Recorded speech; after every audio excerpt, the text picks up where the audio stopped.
মাটি বলে কেনেকে জানিবি মোৰ মাটি মোৰ বাবাই দেওয়া মাটি আৰে ৰব ৰেকৰ্ড দেখাও তোৰ তো ৰেকৰ্ড দেখাও মোৰ ৰেকৰ্ড তো মোৰ মাটি আছে ইয়াতে মোৰ মাটিত 4-5 দিন মান হল সৰিয়হ হেৰি কৰা হৈছে এটা গজালি পুলিচে সৰিয়হ ডাঙৰ হৈছে আজি মই ফটকৈ খবৰ পালো মোৰ হেৰিজনে খবৰ দিলে মোৰ মাটিত থাকে খবৰ দিলে যে তাতে বোলে জেচিবি দি কোনোবাই খান্দি আছে তে মই ফটকৈ আহিলো আহি দেখা পালো এই অৱস্থা লগে লগে গৈ মই থানাত এজাহাৰ কৰিলো থানাৰ পৰা পাৰ্টি আহি পেলাই এতিয়া কাম বন্ধ কৰিছে আৰু জেচিবি লৈ গৈছে আৰু জেচিবি যেতিয়া তেওঁ সুধিলো যোনে কামটো কৰাই আছে তেওঁ ক'লে যে এইটো দিলৱাৰ হুছেইন বুলি নগৰৰ পৰা আহিছে আহি পেলাই দেখাইছে এইটো মাটি এইটো মোৰ মাটি এইটোৰ পৰা হেৰি কৰি দিম তেতিয়া দিলৱাৰ হুছেইনক তেতিয়া পৰা প্ৰেজেণ্ট পাইছো এতিয়া তেওঁ সুধিলো যদি তোমাৰ কিবা মাটি আছে ৰেকৰ্ড যে এইটো মাটি মোৰ এনি ৰেকৰ্ড তেওঁ দেখাওক তেওঁ দিলৱাৰ হুছেইন আৰু তেওঁ বিভিন্ন সময়ত নগৰৰ পৰা আহে এসপ্তাহ 15 দিন পিছে আহে আহি পেলাই তেওঁ আমাক বিভিন্ন ধৰণে হুমকি দিয়ে আমি 5-6জন ভাই ককাই তেওঁ ডাঙৰ তেওঁ আহি পেলাই আমি 6জনকে মাৰপিট কৰিব আমাৰ বায়ে আনকে আমাৰ বায়েককো মাৰপিট কৰিব যায় বিভিন্ন ধৰণে হুমকি দিয়ে বিভিন্ন ধৰণৰ এতিয়া আৰক্ষীয়ে জেচিবি কি কৰিব এতিয়া আৰক্ষীয়ে জেচিবি লৈ গৈছে থানাত এতিয়া আৰক্ষীয়ে কি ব্যৱস্থা লয় এতিয়া আমি দিলৱাৰ হুছেইন আৰু গুলজাৰ হুছেইন বুলি যিজনে মেইন হেৰিটো কৰি আছে বুলি গম পাইছো দুজনৰ নামতে হেৰি কৰিছো এজাহাৰ কৰিছো এতিয়া আৰক্ষীয়ে কি ব্যৱস্থা লয় সেইটো আৰক্ষীয়ে এটা চৰকাৰী আপোনাৰ গছ এটা ৰাস্তাৰ কিনাৰত জেচিবিটো নিবৰ কাৰণে ৰাস্তাৰ কিনাৰত এটা গছ আছে এই গছটো ইতিমধ্যে ভাঙি কাটি দিছে তেওঁ দিলৱাৰ হুছেইনে জেচিবি দি পেলাই এইটো কাটি পেলাই জেচিবি সোমাই লৈ গৈছে লৈ গৈ পেলাই পথাৰত খান্দি গাঁত কৰি পুখুৰী বনাই পেলাই আছে পথাৰতে পুখুৰী বনাই তেনেকুৱা কিবা অৰ্ডাৰ হি আনিছে নেকি এইটো কোনো অৰ্ডাৰটো এতিয়া পুলিচক বন বিভাগৰ পৰা কোনো অৰ্ডাৰ আমি জনামতে কোনো অৰ্ডাৰ ক'ৰ আনিব আৰু পুখুৰী বান্ধিলেও তেওঁ মোৰ মাটিত কিয় পুখুৰী বান্ধিব পাৰিব নেকি আমি 6জনমান ভাই ককাইৰ মাজত আমি 5জনৰ মাটিত পুখুৰী বান্ধিব পাৰিব নেকি এইটোতো কেতিয়াও নহয় এইটো তেওঁ মানে বিভিন্ন ধৰণে তেওঁ মানসিকভাৱে হেৰি হৈ পেলাই মোৰ খুব সম্ভৱ তেওঁ মানসিকভাৱে তেওঁ বিকাৰগ্ৰস্ত হৈছে তেওঁ মানসিক হেৰিত আছে তেওঁ মানসিকভাৱে বিকাৰগ্ৰস্ত হৈছে তেওঁ এতিয়া কি কয় কি নকৰে কাক কি কয় কোনো আইন নাই কোনো নাই তেওঁ নিজেই চব এতিয়া চব যিকোনো জোৰে কৰিব বিচাৰে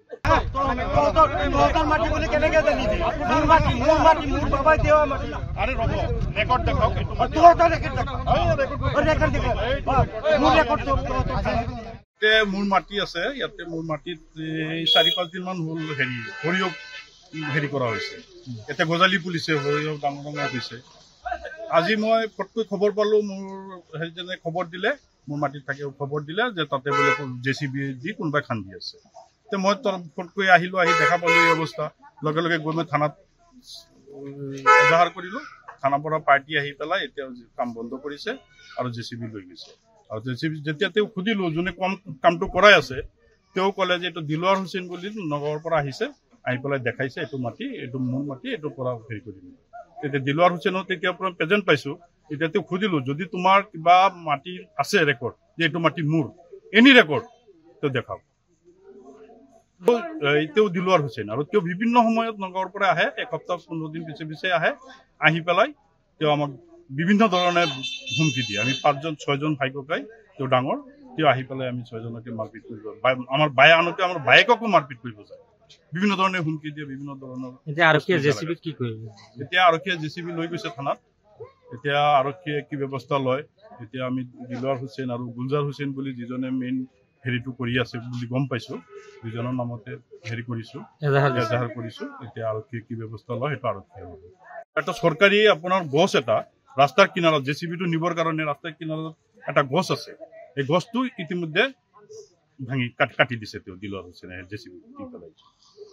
এইটো কাটি পেলাই জেচিবি সোমাই লৈ গৈছে লৈ গৈ পেলাই পথাৰত খান্দি গাঁত কৰি পুখুৰী বনাই পেলাই আছে পথাৰতে পুখুৰী বনাই তেনেকুৱা কিবা অৰ্ডাৰ হি আনিছে নেকি এইটো কোনো অৰ্ডাৰটো এতিয়া পুলিচক বন বিভাগৰ পৰা কোনো অৰ্ডাৰ আমি জনামতে কোনো অৰ্ডাৰ ক'ৰ আনিব আৰু পুখুৰী বান্ধিলেও তেওঁ মোৰ মাটিত কিয় পুখুৰী বান্ধিব পাৰিব নেকি আমি 6জনমান ভাই ককাইৰ মাজত আমি 5জনৰ মাটিত পুখুৰী বান্ধিব পাৰিব নেকি